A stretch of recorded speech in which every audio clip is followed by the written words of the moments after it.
Everyone has a story to tell. It's my mission to tell it. Unscripted, unedited, we are on the record.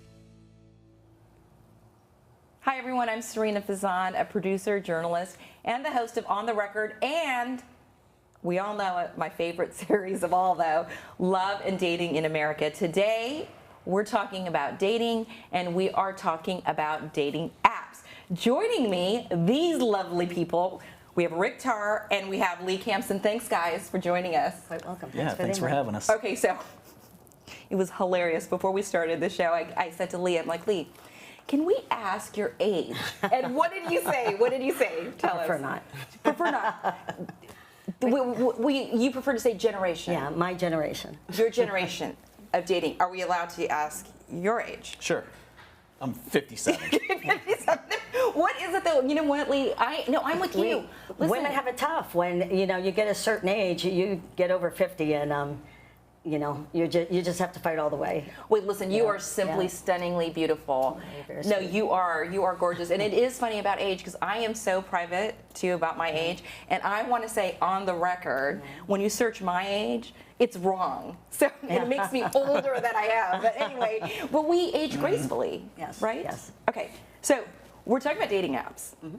And the two of you are not dating. No. Great friends. But you met on a dating app. Yes. Okay. So let's. Whose story should we begin with first? Ladies first. So I don't even remember, it was about 3 years ago. We met and talked on a dating app, but then I kind of went off because I started dating someone. And which dating app was it? Which one? I don't know. We've been on all of them. I can't remember. Yeah, it was so many years ago. And then a year later, I was at the Toasted Monkey, and he recognized me. And he was with some guy, and so I started talking. He was like, "Oh, do you remember? We started talking, but you started dating someone." And he's like, "Are you dating someone now?" I said no, and he said, "Well, would you like to go out?" And I said, "Well, I have two very beautiful friends here, and I kind of like your friend." And so he ended up dating my friends, and I ended up dating his friend. And then, ironically enough, we just became really great friends. Those people didn't last. And then the guy that I was going out with when I first met him, he's become friends with because we all even went out to dinner last night, and they helped me with my new place. Plus a third guy that I met on a dating app. So I'm great at meeting male friends, but I really haven't met the one.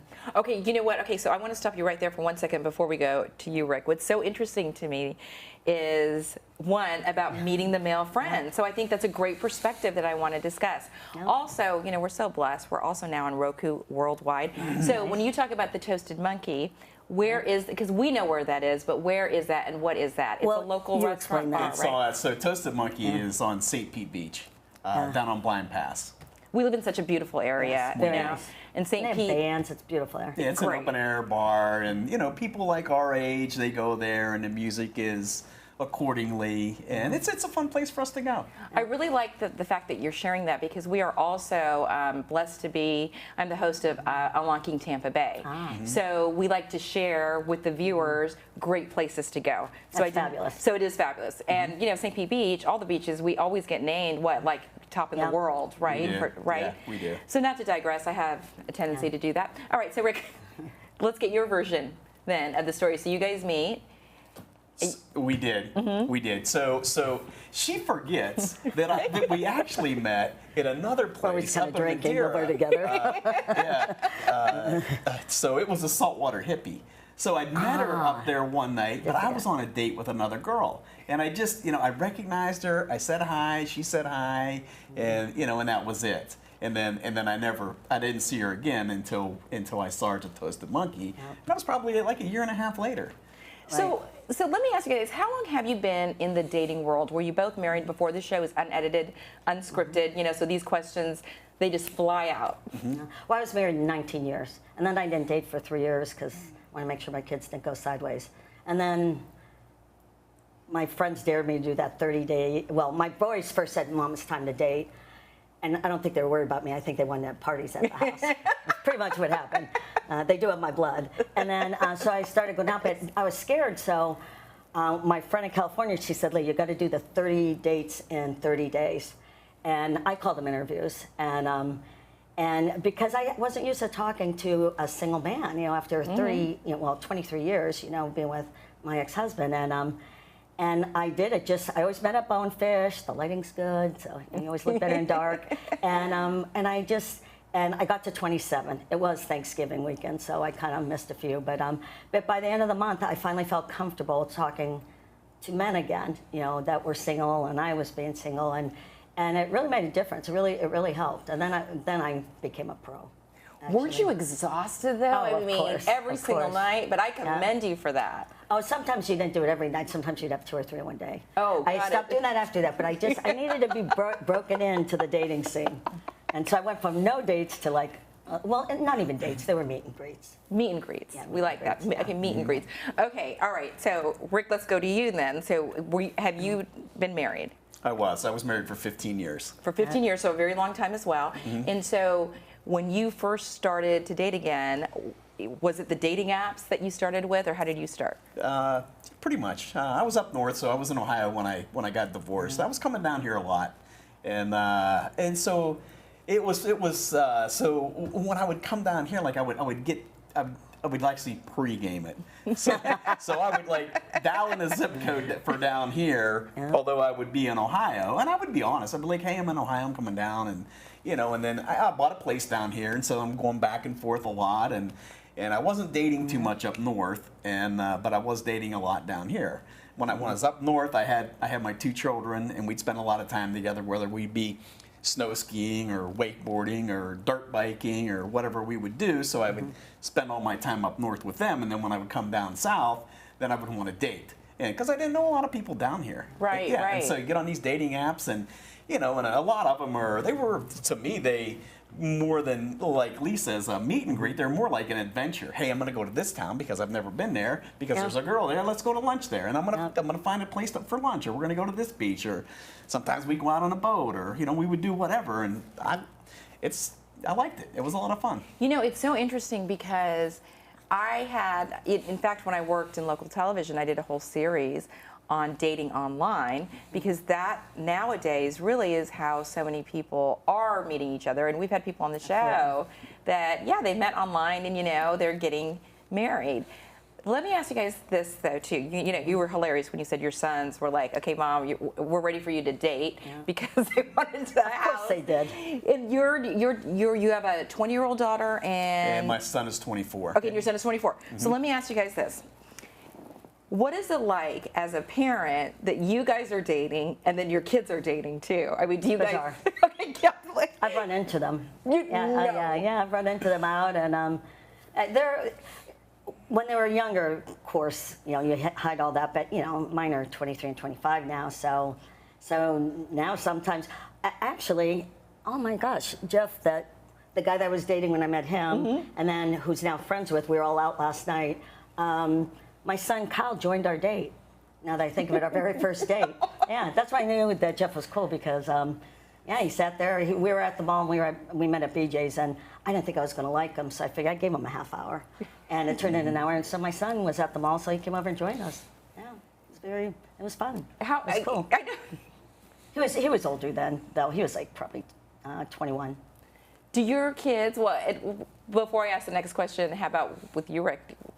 What's it like? Like, your kids are dating, your son and daughter, and now you're dating too. Yeah, so my son's engaged, so he's not dating too much, and he's in Ohio. But my daughter is in the Orlando area, and so she was dating here and there, and so she's kind of got a long distance relationship with another guy right now. But when I'm dating, I kind of do my own thing. But if I schedule, like if we're going to be on the boat, and I don't want to leave my daughter behind. I'll be like, hey, you want to go on the boat? So she's been on a lot of first boat dates with me.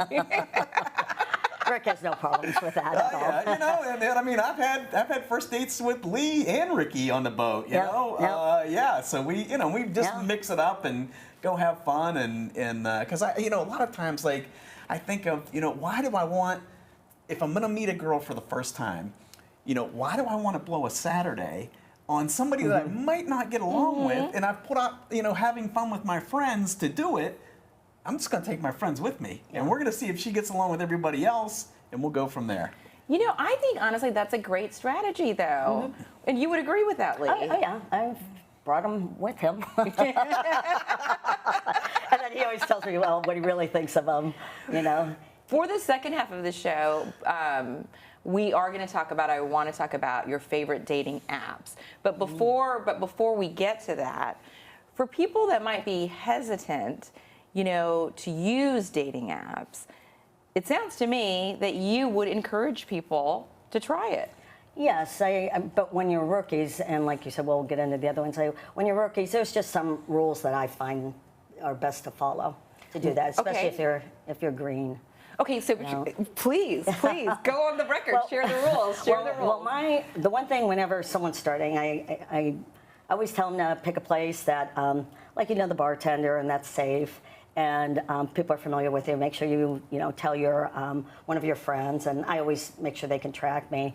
But I think how it works on the app is that you text back and forth 5 or 6 times, and then you exchange phone numbers. And then the first couple of years, I bought a burner phone. It's $5 app.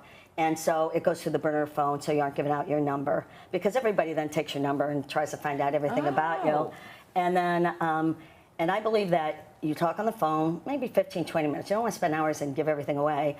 And then I believe 90% of the time, if you don't meet within a week, you end up texting buddies, or it fades, or whatever. Now, holidays, you might have to extend it a little bit, but I'm telling you, 90% of the time, if you don't meet within that first week, it never happens.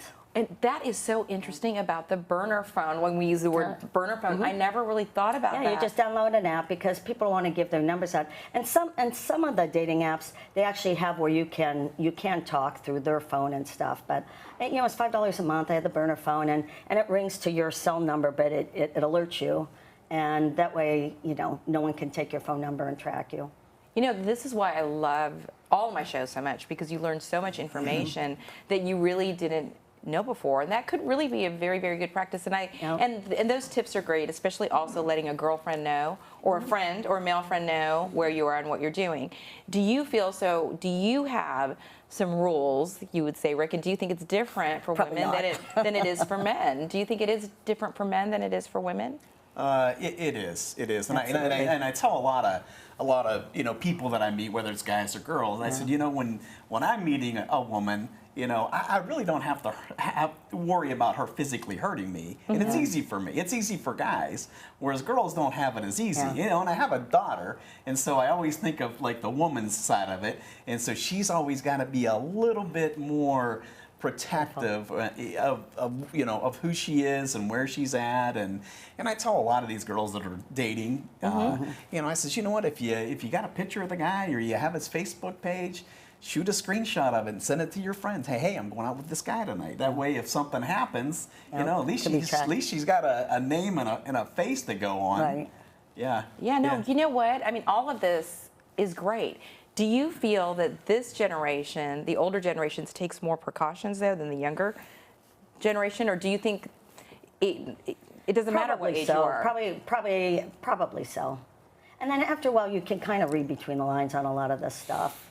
You know, you really can. But I think the younger, are more used to throwing caution to the wind, and you know, we don't feel so well. They do feel invincible when they're younger. Yes, and with age comes wisdom, for sure. Well, you know, I mean, I feel that younger people, you know, they don't have as much to protect as we do. Right. You know, it's not only, you know, your personal life and your, you know, what belongs to you, but also you have children. And so, you know, we're a little bit more cautious than somebody that, you know, is not well established in life, doesn't have any children. So Lee's right, you know, they throw a little more caution to the wind. And I've had scammers.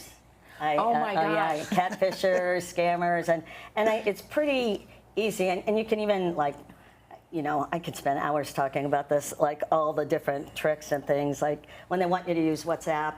It drives me nuts. Is you're already texting, like, well, give me your email and we can learn out more from one another. I'm like, well, we're already texting. We're going to talk on the phone, because when you talk on the phone, like 50% of the guys I talk to on the phone, I don't want to meet.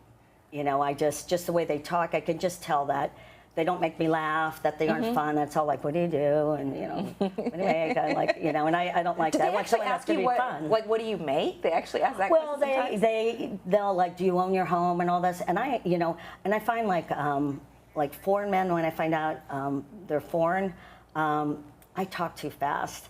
And I have crazy jokes, like he gets me, but they don't get it. Like I realize foreign men don't work for me because they just don't get my humor. And then some of them just sound stupid on the phone. So why do I want to waste my time? Some of them sound stupid. Oh my God. And then it's like, oh, how long does this phone call have to last? You know, but it's better than, you know, being in a restaurant, like drinking your drink so fast just so you can get out of there. That's a whole nother story too, like how I get out of that. And you do have to be cautious, but there's a lot of things you can see beforehand to even know whether it's a red flag or not and whether you should even bother. Okay, so hold that thought because we're going to discuss that. And yes, you are hilarious. We should do a whole another show on catfishing and all of that. Yes. So hold on to both of that. You know, hold on to that, and we're going to go to a commercial break, and we'll come right back. I'm Sarina Fazan, a journalist, producer, and podcast host. With a background in television news, I know how much time and talent it takes to produce a broadcast quality production. But no more. Red House Streaming offers a simple, cost-effective method for capturing live action and streaming it in real time to YouTube, Facebook, or any other website. From single camera shoots or multi-camera productions, conventional or virtual sets, and from the state-of-the-art Red House Streaming Studios to remote locations, the professional crew at Red House Streaming, backed by the technology and reputation of CP Communications, allows you to produce more content at a lower cost and with little to no engineering required. That's why my podcast, On the Record with Sarina Fazan, is streamed live from the Red House Streaming Studios each week. Contact Red House Streaming today at 800-762-4254 or online at cpcoms.com to learn more. I'll see you in the studio.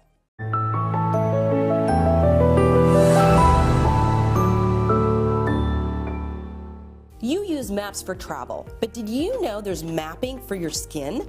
It's called Visia Skin Analysis. Above average, that's pretty good. Here's why I used it at South Tampa Dermatology. It scans your skin for sun damage and wrinkles. You can see how your skin compares with others in your age group. Why is this important? So here's what we'll do. It can target a treatment program to meet your needs and save your skin over time. Another reason why I rely on the dream team at South Tampa Dermatology. Hi, everyone. Welcome back to Dating in America. We are talking with Lee and Rick today, and we're talking about dating apps. And we've been talking about a whole bunch of other stuff, too. But let's talk more about the apps. And I will start with you, Rick. Do you have favorite dating apps? I do. Okay, which ones? Yeah. And I've been on a good bit of them. Okay. And honestly, I like Bumble.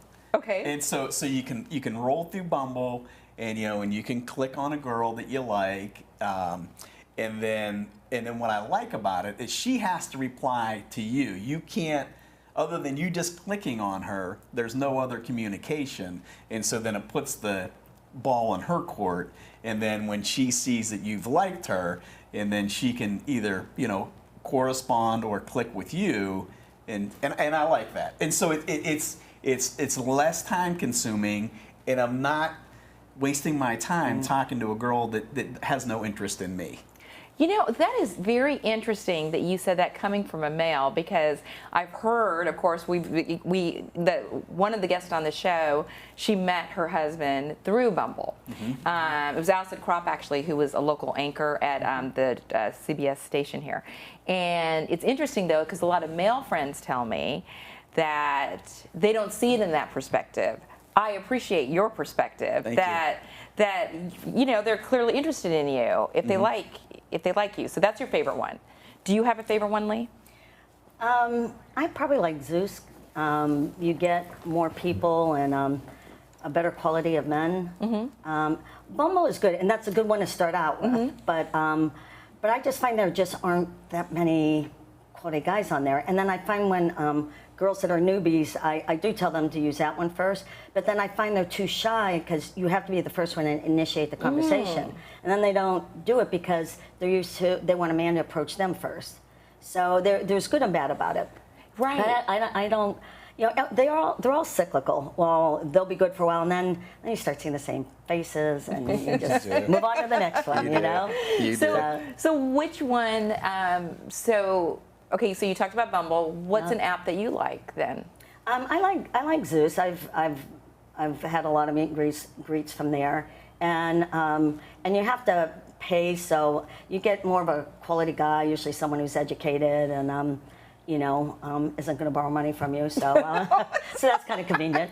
And so I kind of like, Match is good, but there isn't a lot of volume on Match either. There's I don't know, but then when I do match with someone on Match, they are usually a quality person, so that is good. Zeus can be overwhelming for someone first starts because every time you open it up, there's another 15 guys on there. Some of them are scary guys, but yeah, you know what? It's a lot of scary guys. Tell me more about Zeus though, because I haven't really heard about Zeus. It just it's just like all the other ones, but anybody can message you, and then it's pretty easy to delete someone, and you can tell when someone's online, which I sometimes like. But then when you go out with someone and then you go after the date and you see they're back online right after the date, and then you're back online. It's kind of weird, but you just. That's what I was wondering. How'd you know they're on? Hey, I can do it, but they can't. That's right. It's okay for you. Yes, but I've met a lot of nice guys, and but I keep meeting guys that I'm friends with. Like I said, 3 of the guys that helped me out with my new place last night, they're all 3 guys that I met and we're good friends. But they say it only takes one, and I do agree. And when I get discouraged, I sometimes say that to myself. It only takes one, and I've been through hundreds, and just meeting, and I've met a lot of nice people, some crazies, but I still like Rick, even though he's a little crazy. So I was working at her place. I was hanging a curtain rod for her, and she comes in and she goes, I just haven't met the right guy, and I looked at her and said, you're just too damn picky. That's all. There's something wrong with every guy she goes on. She just picks them apart. No, that's not true. I just have standards, and and I've been reading some articles. And I said that the problem with women my age, that I'm not going to tell you, is that we because we are successful and we can be pickier. We don't financially need someone, and I think that so maybe we don't put up with some stuff that we normally put up with. But I also believe, I used to think you'd get 10 out of 10, especially with all these guys online. And I've really come to the realization that if you get 7 out of 10 things that you want, you're doing really well.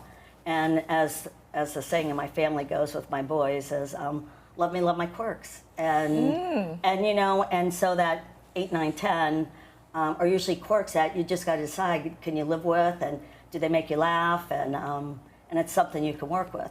Because you can't get 10 out of 10, and I think a lot of men want 10 out of 10 too. What do you think? There's certain deal breakers for me, so that's where I'm being picky. and that's important. Like you have certain things that are important to you, and it's standards. It's standards. It's very important to fulfill your standards. How about you, Rick? What do you think? He'll date just about anybody. No. He's very particular, but he just goes and has fun with it. He's the type of guy that doesn't pressure the girl. He'll just show her a good time, whether on the boat or out at the Toasted Monkey or someplace.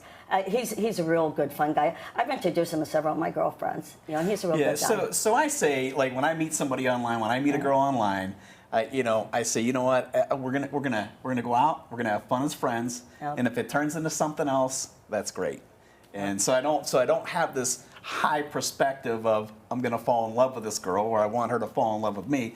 Let's go have some fun. Let's go have a good time. And that goes part of bringing them on the boat and introducing them to my friends and spending the day with them and and going out and having fun and then let them say, hey, me or them say, we want to date again, or we just want to be friends, and that's kind of what happened.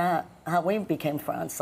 Even after that night I ran into you again, we just started hanging out. We did. And now we have a big group together that hangs out. And I love that. And I think that is such a wonderful, beautiful thing, right? That you met on these dating apps and now you're friends. You both come in here as friends. As we wrap up the show, my last question to both of you is, though, do you believe in love, and do you believe that you will find love again?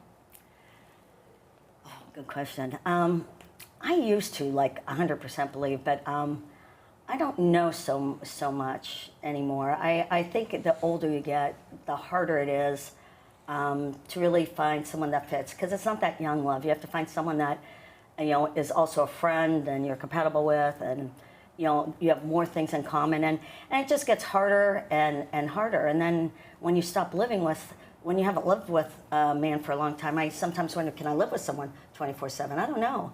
Maybe we just do the two household thing. I would like to believe I would meet someone wonderful, and I hope to, but I'm not going to stop living life or doing fun things, waiting around for it. Very good point, and the glass should always be half full. How about you, Rick? Exactly. Do you believe you're going to? So I think a little bit differently. Yeah. So that person is out there. You just got to find them and click with them and take your time and move slow but not slow that it's monotony. So you got to keep it moving and keep it exciting, and not that you have to be doing something 24/7 every day of the week. But I believe there's that person out there. And honestly, going back to that point again, that came up at the very beginning of the show, it was through the dating app that no matter what, love was brought to you as friends. Right. Because clearly you guys are good friends. People. Yeah, I really have. One thing that I say, when it comes to Lee or some of my other friends, it's that if Lee and I dated, we wouldn't be friends right now. And now that we started as friends, we're still friends, and I still get to spend time with her, and and we do have a lot of fun together. Whether it's with other guys that she's went out with, or girls that I've been out with. I mean, we always have a lot. Yeah, we always have a lot of fun. Yeah. Well, and I'm glad to have a friend like Lee. Yeah. Absolutely. Yeah. We're blessed. You guys are blessed. You could give male perspective, female perspectives, and I think you both, on the show have endorsed the dating app. Yeah. And it doesn't matter what generation it is. And I want to point out, okay, I don't know if we can look. Can you show your earrings just real quick as we wrap up? I love, you are such a trend fashion center too. Like this double, I love this. You are such a beautiful, woman. Thank you. You're very sweet. You are such, of course, a very handsome man. Thank you. Thank you. So much fun. And we're going to have your daughter on the show as well, too, who's amazing. Yeah. Thank you so much, Lee. Thank you so much, Rick. Thank you so much for being so honest and opening up with us. Yeah, Thank you, everybody. Absolutely. Thank you, everybody, for watching. And remember, if you want to come on the show or recommend a couple, you need to reach out to us. We really appreciate it. And you can share the show on multiple platforms. Have a great day.